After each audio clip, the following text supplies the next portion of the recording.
Hi అండి, అందరికీ good morning. పనులు అవుతూ ఉన్నాయి. ఈరోజు టిఫిన్ మాది చపాతీలోకి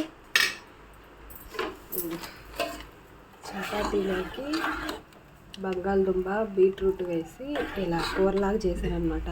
మా వాళ్ళు కొంచెం స్పైసీగా తింటారు, అందుకని ఇదిగోండి. బాక్స్లోకి అయితే బీట్రూట్ ఫ్రై అన్నమాట, శనగపప్పు కారం వేసి, లేకపోతే ఇది తినలేము. అందుకే ఏంటి సెగ తుమ్ముతున్నావు? నారాయణ నారాయణ. ఇదిగోండి అన్నం. ఏంటి ఉదయాన్నే తెగ తుమ్ముతున్నావు? నారాయణ మంత్రం. చపాతీ ఎప్పుడో ఒకసారి అందరికి వేడి చేసిద్దని కలిపి పెట్టేశాను.